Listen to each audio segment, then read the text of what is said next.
안녕하세요. 저는 기능의 부학을 담당하고 있는 김세현이라고 합니다. 본격적으로 저랑 기능의 부학 같이 공부를 하기에 앞서서 오늘 오리엔테이션을 준비를 했는데요. 간단하게 제가 쓴 책 이제 목차 살펴보고요. 어떤 식으로 강의가 진행될 것인지 간단하게 설명을 드리고 이론 몇 가지 간단하게 맛보기로 설명드리면서 관련된 문제도 좀 풀어보도록 하겠습니다.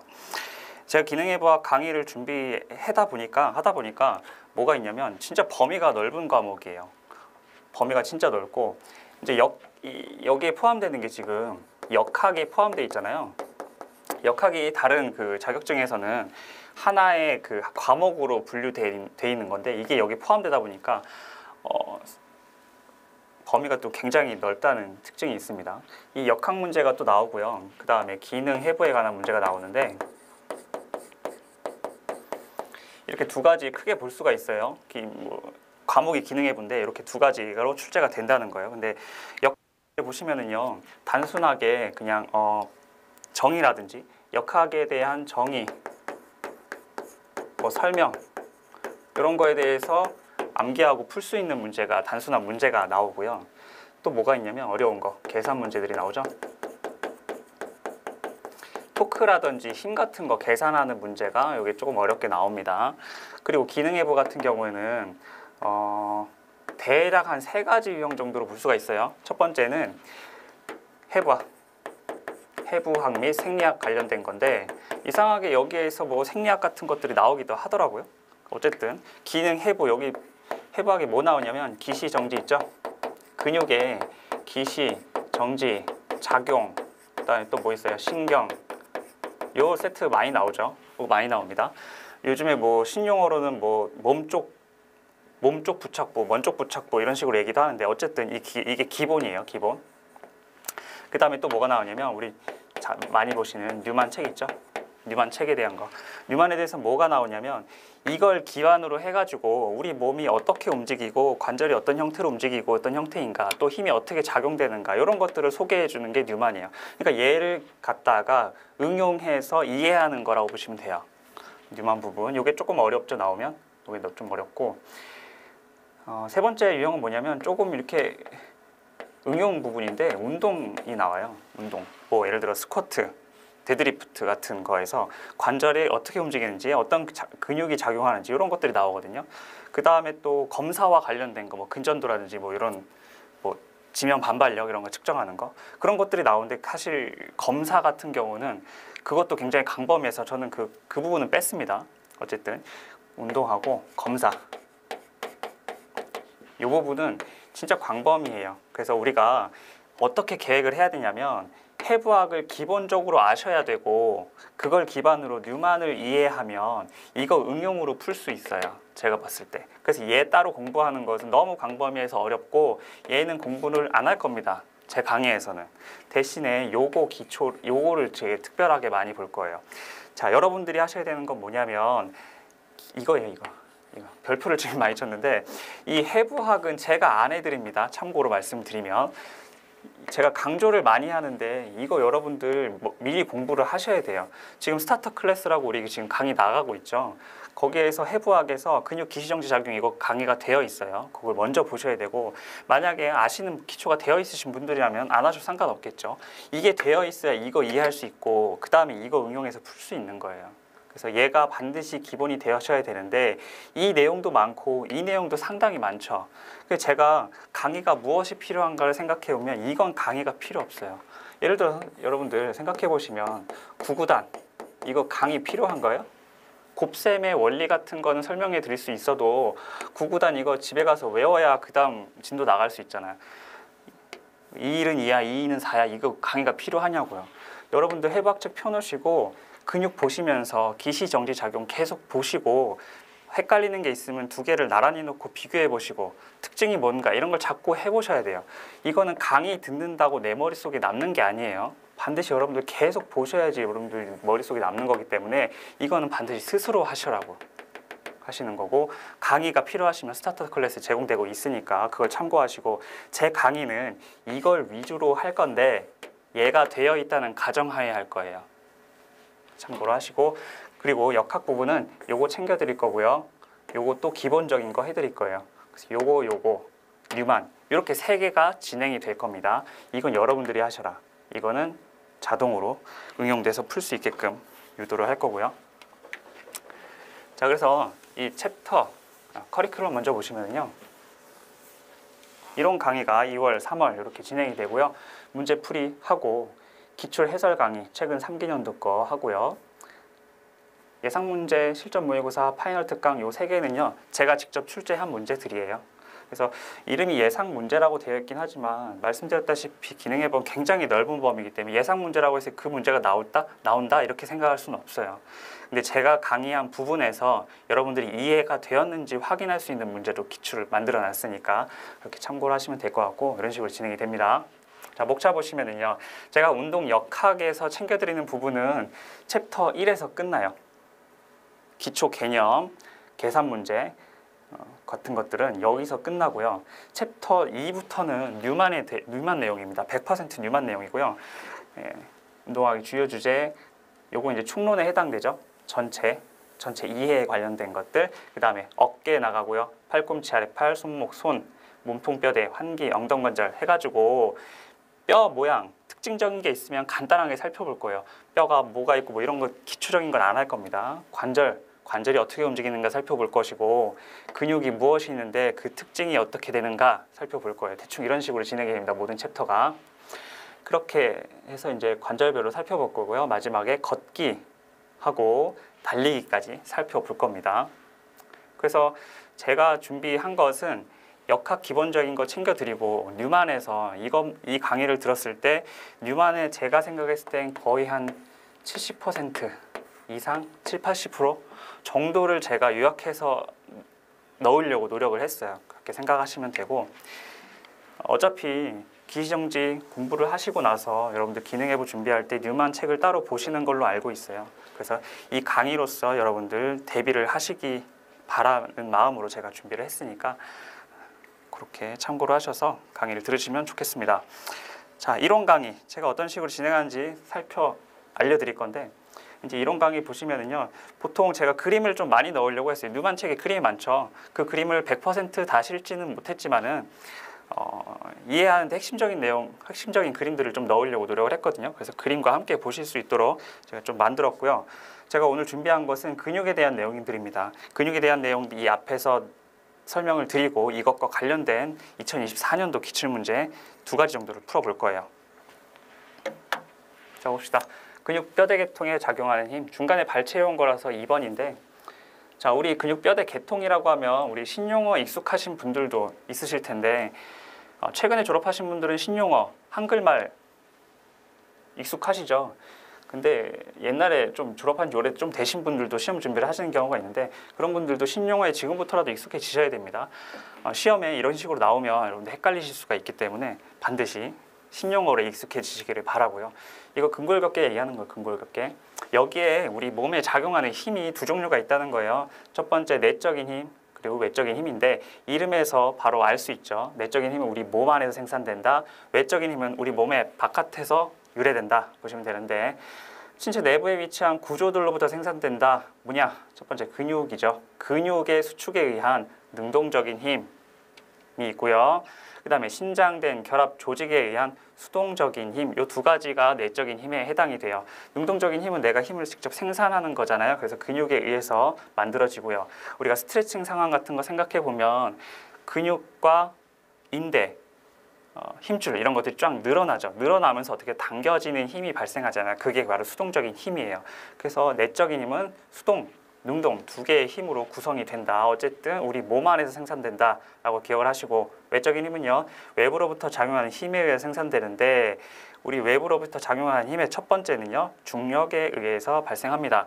내 팔 이렇게 들고 있잖아. 내 팔 무게가 있죠. 이 무게는 무엇에 의해 생산됐어요? 중력에 의해서 생산된 거죠. 첫 번째가 중력이고요. 외적인 부하가 또 다른 게 뭐냐면 내가 이렇게 있는데 누가 나를 이렇게 밀었어요. 미는 힘. 다른 사람이나 다른 물체가 나를 미는 힘도 질량이 외적인 힘에 해당이 되는 겁니다. 이렇게 2가지 힘이 있다는 거 기억을 해두시고 자, 이 그림 보기 전에 먼저 토크 볼게요. 이런 힘이 있는데 우리 몸에 작용하는 힘을 토크로 표현할 수 있거든요. 자, 토크의 개념 보시면요. 토크는 힘 곱하기 모멘트 8이라는 공식이 나옵니다. 이거 모멘트 암이라고 부르기도 해요. 그냥 모멘트 8, 모멘트 암 이렇게 다양하게 부릅니다. 지렛 8, 레버 암 이렇게 부르는데요. 자, 모멘트 8이 뭐냐면, 자, 힘은 뭔지 아시겠죠? 근육에서 생산되는 힘 또는 중력에 의해서 생산되는 힘, 그거 생각하시면 돼요. 근데 모멘트 8이 뭐냐면 관절의 돌림축과 힘 사이의 수직 거리다 라고 되어 있어요. 어쨌든 모멘트 8과 힘을 곱하면 토크라는 것이 나오는데, 자, 돌림축이 이거예요. 지금 팔, 위팔뼈, 아래팔뼈, 손 이렇게 있죠. 그래서 시상면에서 바라본 거예요. 자, 시상면, 이마면, 수평면 이런 거 다 아실 거라고 생각하는 거예요. 저는 지금 기초하고 오셨을 테니까.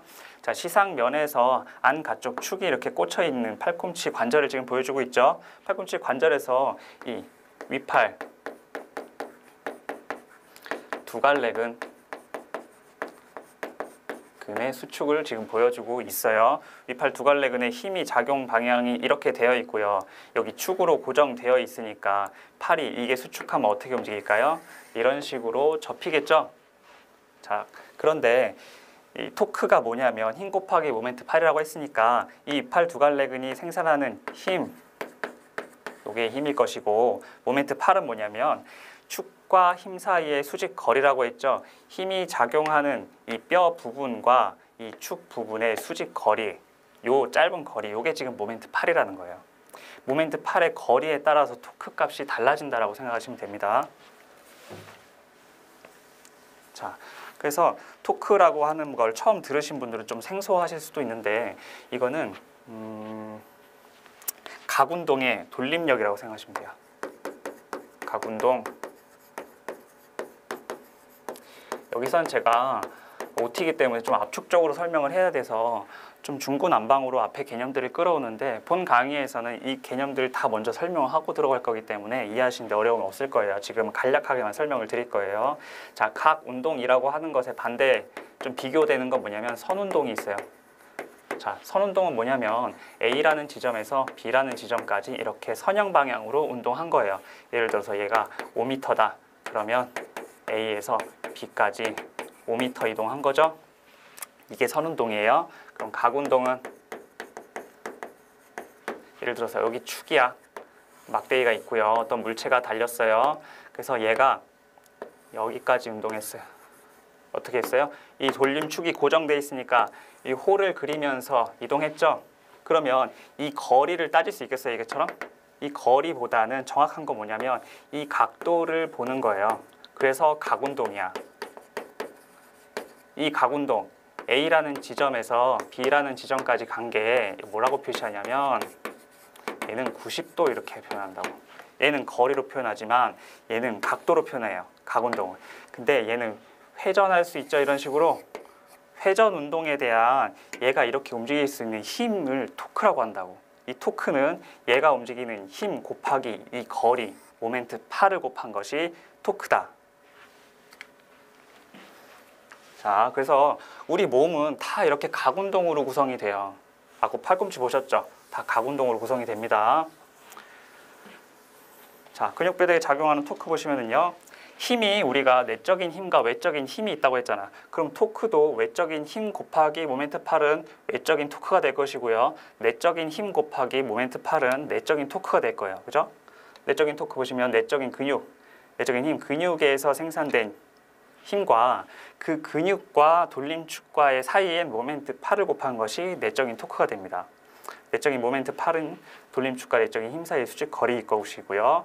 외적인 토크, 중력에 의한 어떤 팔의 무게 같은 거, 그것과 외적인 모멘트 8을 곱한 것이 외적인 토크가 됩니다.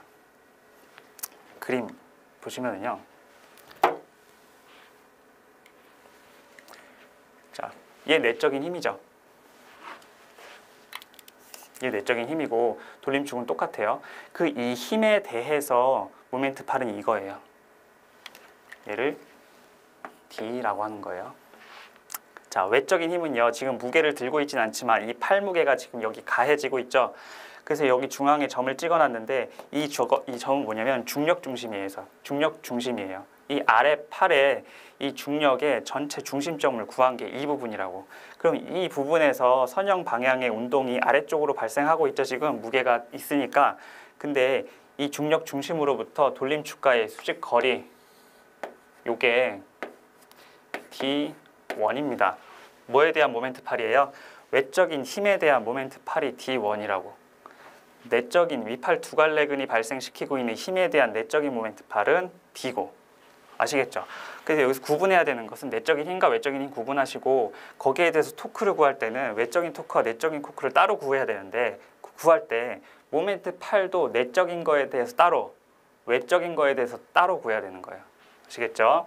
그래서 이렇게 수식으로 나와 있는데 내적인 토크와 외적인 토크 있는데 여기 이꼴 표시돼 있죠? 지금 그림으로 보시면 이 팔꿈치 관절이 90도 상태로 지금 멈춰 있죠? 뭐 동영상이 아니니까 멈춰 있는 건 당연하긴 한데 이 상태로 우리가 운동이 정지되어 있다고 생각을 해보면 이 근육에서 생산되는 토크하고 이 팔의 무게에 의해서 생산되는 토크가 똑같아야지만 얘가 멈춰 있을 수 있는 거예요. 예를 들어서 이 근육 생산하는 힘이 적다 그러면 팔은 아래로 내려가겠죠? 그죠? 근데 근육에 생산하는 힘이 크다 그러면 얘는 올라갈 거예요. 그죠? 그게 이 힘과 이 힘, 그러니까 다시 말하면 이 토크와 이 토크가 똑같다면 이렇게 멈춰 있을 수 있다를 이렇게 이퀄 표시로 해놓은 거예요. 자, 이 화살표는 뭐냐면 이 IF가 줄임말인데 어렵게 생각하실 필요 없어요. 인터널 폴스예요. 인터널 폴스. 인터널 폴스 내적인 힘. 지금 근육에서 생산되는 내적인 힘과 내적인 모멘트 팔 곱한 게 지금 내적인 토크가 되는 거죠. 그 돌림 방향이 여기 축이 여기 있으니까 얘가 이런 식으로 간다는 거예요. 그래서 돌림 방향이 반시계 방향이고요. 익스터널 폴스 외적인 힘 여기 있죠. 외적인 힘과 외적인 힘에 대한 모멘트 팔 곱한 것이 외적인 토크가 되는 것이고 얘가 셀 경우에는 이런 식으로 회전이 되겠죠. 시계 방향으로. 그래서 이렇게 반대 방향으로 가고 있다. 얘는 서로 반대 방향으로 가고 있다. 둘이 똑같기 때문에 얘는 멈춰 있다. 이런 개념입니다. 자, 토크라는 개념 살펴봤고요. 근데 토크가 무조건 힘이 있다고 발생하는 게 아니고 어떤 조건이 있어요. 이건 상식적인 건데 말로 표현하니까 이렇게 어려운 것뿐이에요. 주어진 돌림축에 대해 직각으로 교차된 면에서 힘이 작용할 때, 자, 지금 돌림축 어디예요? 이거죠? 안가쪽 축. 여러분이 보시는 방향에서 이렇게 들어가는 이 안가쪽 축에 대해서 뭐라 그랬어? 직각으로 교차된 면이라 그랬죠? 자, 축을 이렇게 눕혀봅시다. 이 나뭇가지를 땅에다 이렇게 꽂았어요. 그럼 얘네 직각관계죠? 이게 축이란 말이야. 그럼 직각을 이루는 이 면에 대해서 힘이 작용할 때, 면에서 힘이 작용할 때 무슨 말이냐면 다시 보여드리면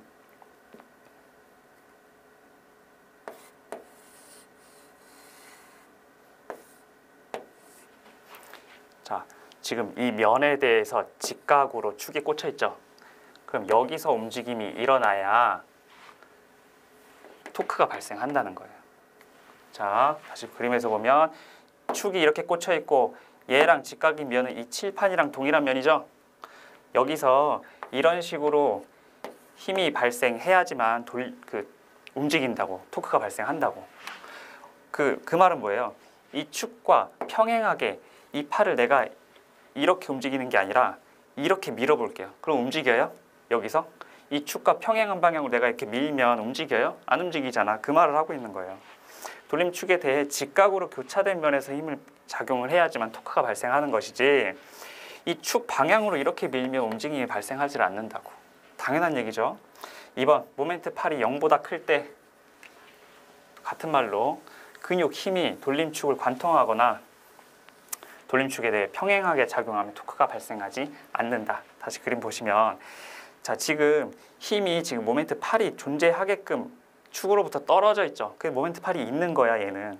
근데 내가 어떤 힘을 갖다가 여기다 이렇게 작용해 볼게. 축을 관통하는 지점으로 이렇게 밀면 지금 움직임이 생기겠어요? 안 생기죠? 왜? 모멘트 팔이 없는 거예요. 축을 관통하기 때문에 힘이. 그 얘기를 하는 겁니다. 그래서 반드시 축과 떨어져 있어야 된다.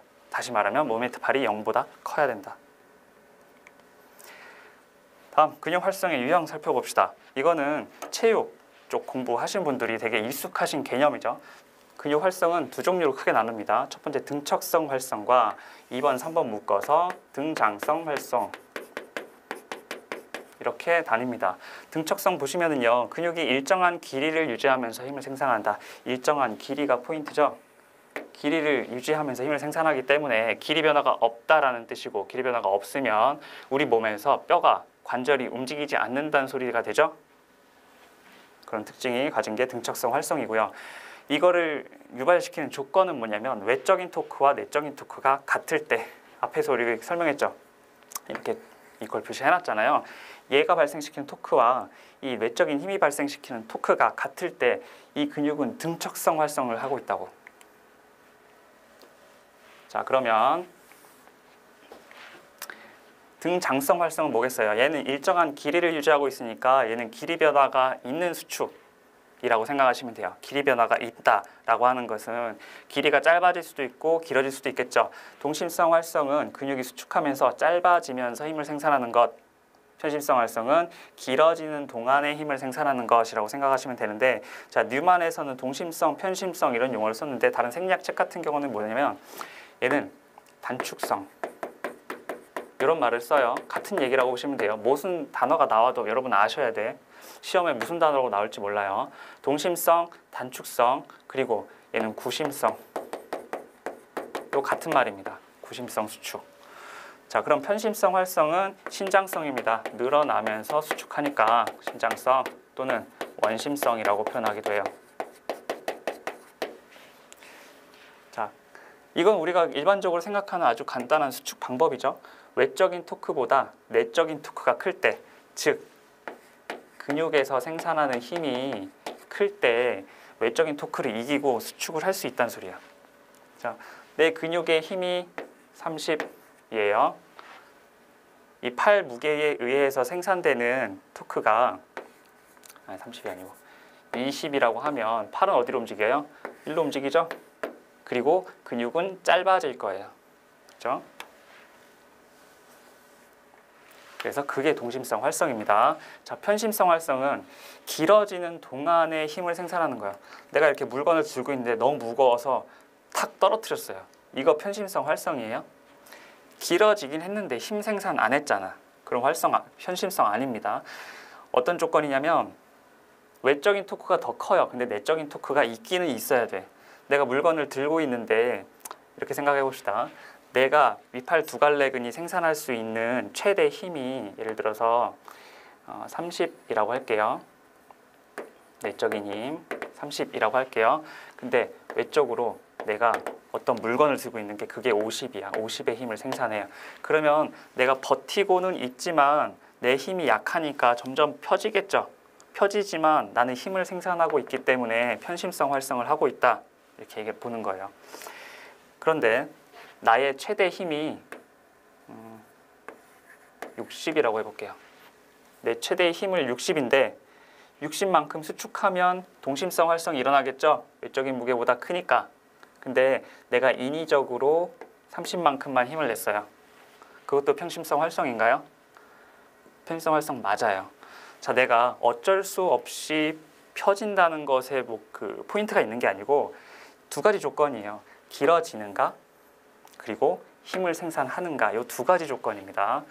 내가 힘을 인위적으로 약하게 주고 있어서 펴지고 있긴 하지만 내가 힘을 생산하고는 있잖아. 그죠? 그래서 편심성 활성 두 가지 조건 기억하셔야 됩니다. 이게 문제가 잘 나오죠. 상황에 따라서 어떤 상황을 제시하고 그것이 편심성 활성인지 아니면 동심성 활성인지 이런 문제들이 나옵니다. 운동 여러분들 피트니스 클럽에서 운동하실 때도 신장성 수축 많이 유도를 하죠. 생각하시면 됩니다. 자, 근육 작용 요거까지만 보고 이제 문제 풀어볼 건데요. 작용근, 대항근, 협동근이 있습니다. 작용근은요, 특정 움직임의 시작과 실행에 가장 직접적으로 관계되는 근육. 예시 보시면은요, 발등 쪽 굽힘의 작용근인 앞정강근. 근육 이거 작용 아실 거라고 생각해요. 위치하고 앞정강근이 수축하면 발등이 이렇게 발등 쪽 굽힘되면서 수축이 일어나죠. 그러니까 목표가 발등 쪽 굽힘인데 그걸 주로 일으키는 근육이 주동근이라는 거예요. 작용근이라는 거예요. 옛날 말로 주동근이죠. 주동근. 옛날 말로 얘는 기랑근 이렇게 표현하는데, 대항근, 요거에 반대되는 동작을 일으키는 것을 대항근이라고 합니다. 예시를 보시면요, 앞 정강근의 대항근은 장단지근 및 가자미근이에요. 얘는 뭘 일으켜요?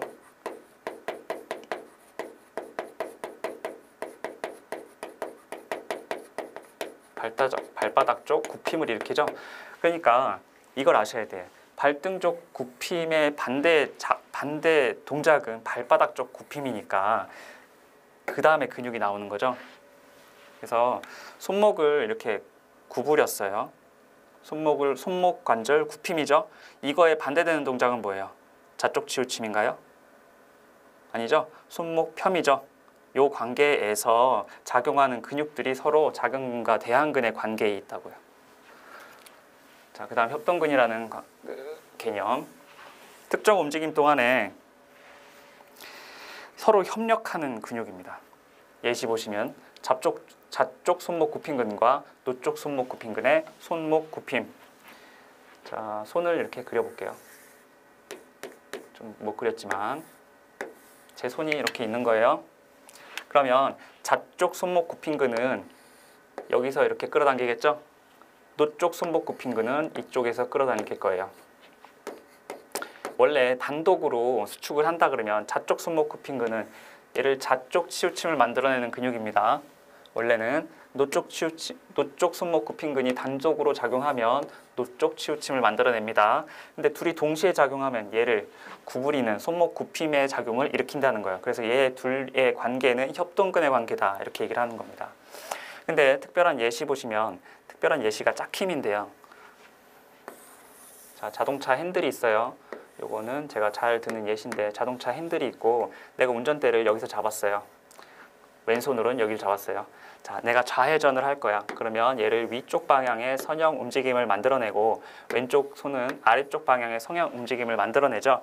그러면 이렇게 하면 이 핸들은 어느 쪽으로 토크의 돌림 방향이 생겨요? 이런 식으로 생기죠. 그래서 이게 포인트예요. 얘하고 이 그냥 협동근의 관계하고 짝힘의 관계는 둘 다 협동근의 예시긴 하지만 조금 개념이 다른 거예요. 그냥 얘 이런 협동근, 일반적인 협동근은 방향이 같다, 선형 방향이 같다.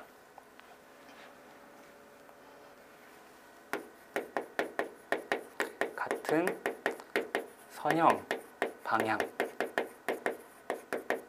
작용하는 협동근이고, 얘는 선형 방향이 얘는 위, 얘는 아래잖아.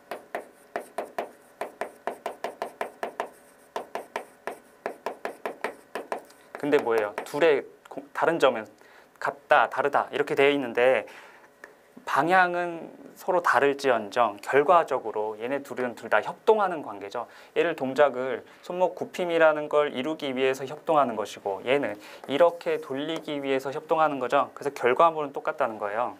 다른 선형 방향으로 움직여도 결과물은 같은 방향의 돌림 운동을 만들어낸다. 정의 보실게요. 같은 둘 이상의 근육들이 서로 다른 선형 방향으로 이렇게 동시에 힘을 발생시키지만 토크는 같은 돌림 운동 방향으로 작용한다. 이런 것들이 이제 짝힘의 예시고요. 인체에서는요, 엉덩만절 굽힘 근육과 허리 편 근육의 시상면상 골반 돌림 운동 이렇게 돼 있는데 문제 제가 가져왔으니까 그때 그림 지금 살펴볼 거예요. 어쨌든 협동근에는 이런 식으로 예시가 나뉜다. 그냥 협동하는 게 있고 짝힘으로써 협동하는 것이 있다. 그래서 엄밀히 말하면 얘 짝힘이라고 하면 안 됩니다.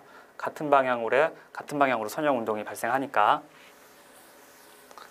자, 2024년 문제 제가 가져왔는데 지금까지 제가 설명드린 내용으로 풀 수 있는 정도로 제가 준비를 했거든요. 자, 동일인이 그림과 같이 두 가지 방법으로 팔굽히펴기가 아니네요. 팔굽히기를 하는 것에 대한 설명으로 옳은 것을 보기 위해서 모두 옳은 것을, 자, 가라는 사람이 있고 나라는 사람이 있는데 시작 자세와 끝 자세 보니까 둘 다 팔꿈치를 구부렸어요. 그렇죠? 아래쪽으로 내려갔어요. 근데 여기 높이를 표현해주고 있죠. 높이를 봤을 때 둘 다 똑같은 거리를 이동했네요. 그리고 가라는 사람은 발끝을 대고 있고 나라는 사람은 무릎을 대고 있네요. 그런 차이가 보이죠? 기억, 가방법이 나방법보다 일량이 많다. 자, 이거는 제가 설명 안 했는데 이거 역학 부분에 나오는 거거든요. 1은 힘 곱하기 이동 거리입니다. 근데 여기서 이동 거리 똑같다고 볼 수 있죠. 시작점과 끝점이 가와 나가 똑같잖아요. 이 이동 거리는 똑같은 거예요. 근데 힘이 다르겠죠. 왜? 힘은 질량을 좀 고려를 해야 돼요. 얘는 여기까지 되고 있으니까 이 몸 전체에 대한 질량이 지금 그것에 대해 운동을 하고 있는 것이고, 얘는 무릎을 대고 있으니까 이 종아리 부분 요거 질량 포함돼요? 안 되죠? 얘는 요만큼만 저항을 하면 돼요. 요것에 대해서 운동을 발생시키면 돼요. 그렇기 때문에 힘은 누가 많이 필요해요? 그냥 딱 생각해도 가가 힘들잖아요. 그죠? 그래서 힘이 많기 때문에 가 방법이 일량이 많다. 질량이 많이 실리기 때문에. 자, 니은 가 방법이 나 방법보다 회전축으로부터 신체 중심까지의 모멘트 암이 길다. 자, 여기서 말하는 모멘트 암은 어디에 대한 모멘트 암이에요? 제가 아까 힘 두 가지 있다고 했죠? 힘 두 종류. 자, 회전축으로 신체 중심까지잖아. 근데 내려가는 것이니까 내가 뭐 버틸 때 내 힘을 버티는 거죠. 그럼 중력이 이렇게 아래 방향으로 작용하니까 지금 힘 두 종류 중에 뭐예요?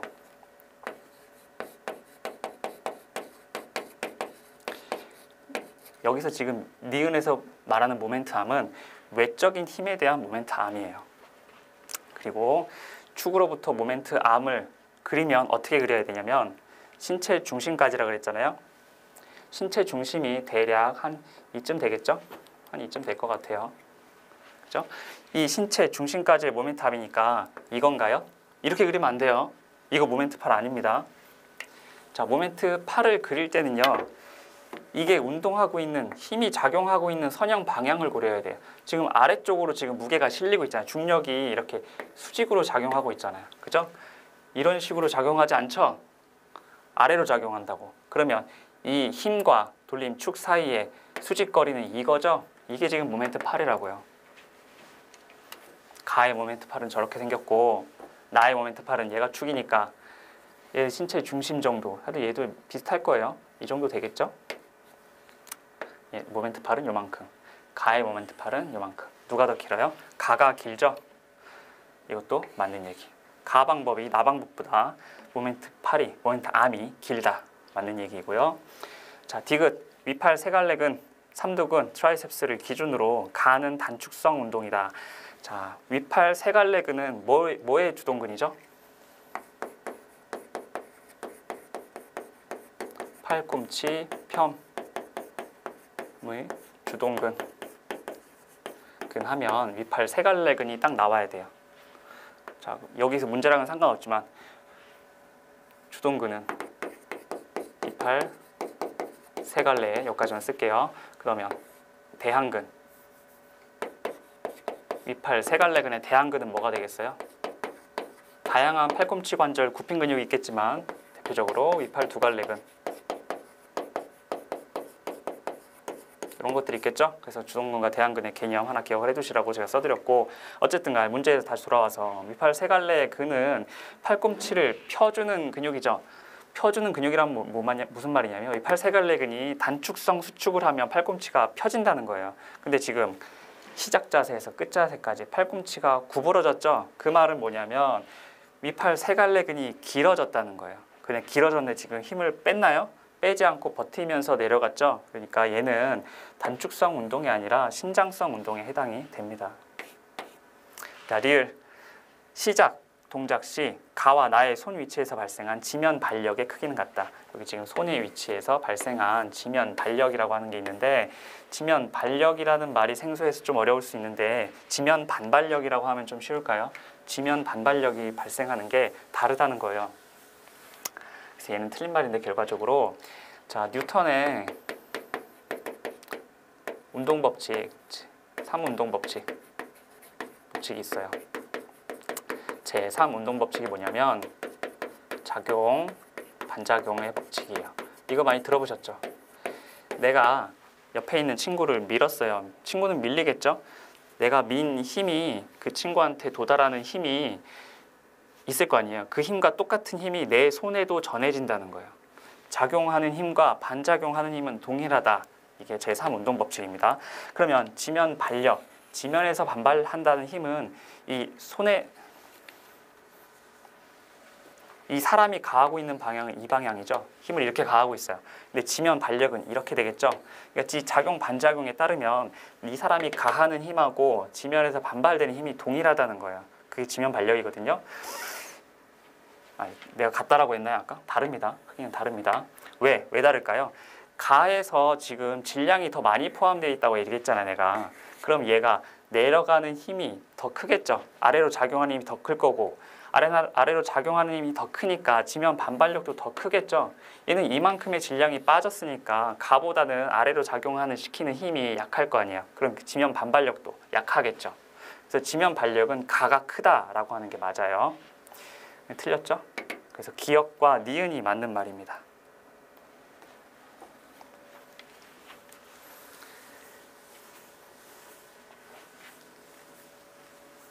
설명이 조금 제가 생각하기엔 좀 장황한데 오리엔테이션이니까 좀 그렇게 이해를 해주시고 익숙해지신다면 금방금방 눈으로 볼고 눈으로 훑어 30초 만에 푸실 수 있는 문제라고 생각을 해요.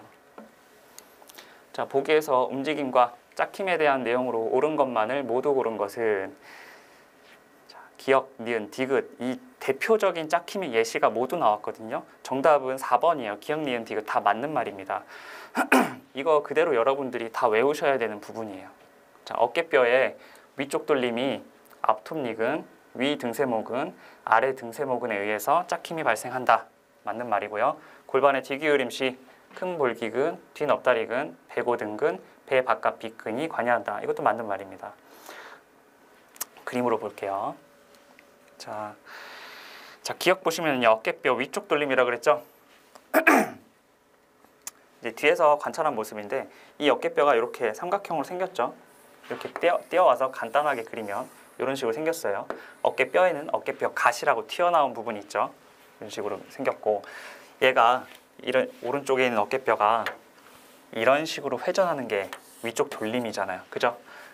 가상의 축을 설정하면 대략 이쯤 된대요. 여기 써 있죠? 여기 그려져 있죠? 이쯤. 대략 이쯤 되는 거예요. 대충 생각하면. 그림이 정확하지 않아도 이해 바랍니다. 제가 그리는 거니까 이렇게 가시가 있고 이쯤이라고 합시다. 이 축을 기준으로 이렇게 움직이는 거예요. 그럼 얘를 움직이는 주변 근육이 뭐냐? 첫 번째 여기 어퍼 트라페지우스라고 해서 UT라고 되어 있죠. 위 등세모근은 빗장뼈 가쪽부터 어깨뼈 가시의 가쪽에 붙잖아요. 요거는 이렇게만 설명을 드리고 자세하게 설명을 안 할 겁니다. 안다고 가정하에 설명을 하는 거니까. 자, 위 등세모근의 방향은 이렇습니다. 자, 그러면 요 LT라고 되어 있는 거 아래 등세모근은요 어깨뼈 가시에서 약간 안쪽에 붙어요. 여기서 이런 식으로 작용을 하겠죠. 그 다음에 SA라고 되어 있는 거 세라투스 안테리어예요. 앞톱니근은 이 뒤에 붙는 게 아니고 이 스캐뿔라 안쪽으로 들어가는 애예요. 이렇게 있으면 안쪽으로 들어가서 어디에 붙어요? 이 척추뼈 면 이 날 안쪽에 붙어요. 그러니까 이렇게 안으로 들어가는 거죠. 그러니까 얘 여기에 붙을 거예요. 그런 식으로 해서 이렇게 당깁니다. 그래서 이 기시정지가 중요하다고 하는 거예요. 이거를 이해하기 위해서. 솔직히 기시정지 외우고 있잖아요. 그냥 머릿속으로 상상하면 이 시뮬레이션 그려지니까 이 짝힘 근육들 달달 외우실 필요가 없어요. 그래서 여러분들 기시정지 공부할 때 어디까지 가야 되냐면 근육을 머릿속으로 상상했잖아요. 그럼 뼈가 그 근육이 수축했을 때 뼈가 어떻게 움직이는가 이 시뮬레이션 들어가야 돼요. 그려질 수 있어야 돼요. 그렇게까지 공부를 하시기 바랍니다. 어쨌든 얘가 여기서 이렇게 당기고 로어 트라페지우스가 이렇게 당기고 세라투스가 이렇게 당기면 얘가 회전하겠죠. 서로 다른 방향의 지금 선형 운동이 발생했지만 이런 식으로 회전을 일으키고 있잖아. 같은 토크 방향으로. 그래서 얘는 짝힘의 요소가 맞습니다. 자, 그 다음 니은에 보시면은요 골반 뒤기울임 시 큰 볼기근과 다음 뒤 넙다리근, 배 고등근, 그리고 바깥 빗근이 관여한다. 배 바깥 빗근. 복부 근육은 똑같아요. 배 고등근, 배 바깥 빗근, 배 속 빗근까지 모두 해서 이 치골 두덩뼈 부분에 부착되어서 앞에서 텐션을 발생시켜 가지고 골반을 앞으로 끌어올리게 되죠. 그래서 결과적으로는 고정된 넙다리 뼈에 대해서 얘를 끌어올리니까 엉덩관절 폄이 되는 거죠. 엉덩관절 폄. 골반이 뒤기울임 되면서 엉덩관절 펴이 되는 거예요. 그래서 엉덩관절 편근육 요 두 가지 하고 배고등근 또는 여기 있네요. 배 바깥 빗근, 뱃속 빗근 이런 것들은 서로 짝힘에 해당이 됩니다. 그래서 얘를 간단하게 그려보면 골반을 지금 오른쪽 옆에서 본 모습이죠. 이렇게 생겼다고 볼게요.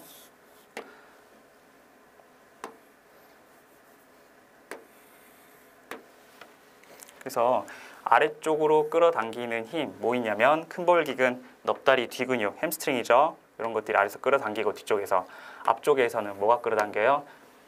복부 근육들, 배고등근을 포함해서 여러 가지 복부 근육들이 이렇게 끌어당기면 얘가 이렇게 회전하겠죠? 골반의 뒤기울임을 일으키는 근육들입니다. 다음, 앞기울임은 반대라고 생각하시면 돼요.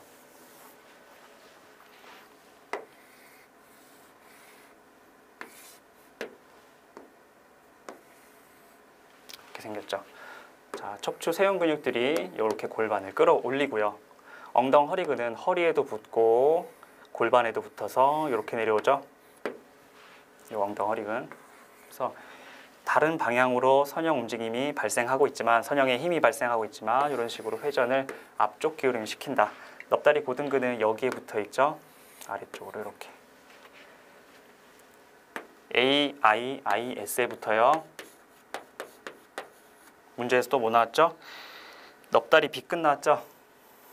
넙다리 빗근은 여기 지금 표현 안 되는데 ASIS에 붙죠? 이런 차이가 있지만 결국엔 골반 앞부분에 붙는다는 공통점이 있기 때문에 아래쪽으로의 선형 움직임을 만들어냅니다. 자, 이렇게 해가지고 결국 정답은 기역, 니은, 디귿이 되겠죠. 그래서 제가 원하는 것은 이거를 외우지 않는 상태를 원해요. 그냥 읽어보면 근육이 어디 붙어 있는지 상상이 될 때까지 보셔서 이걸 외우지 않고도 문제를 보고 응용해서 풀 수 있는 상태가 되셨으면 좋겠습니다. 그렇게끔 제가 알려드리도록 노력할게요. 오늘 제가 준비한 오리엔테이션은 여기까지고요. 기능해부학은 사실 뉴만의 내용이 많다 보니까 제가 강의 수가 조금 많아요. 한 20강 정도 될 것 같고 뉴만은 그래도 여러분들 가장 좀 재밌어 하시는 부분이니까 어렵지 않게 공부하실 수 있지 않을까 싶습니다. 제가 요약을 빡세게 하려고 교재도 좀 빡세게 만들었으니까 그 교재를 잘 참고하셔서 여러분 합격에 좀 더 가깝게 다가가시기를 바랄게요. 자, 본 강의에서 뵙겠습니다. 수고하셨습니다.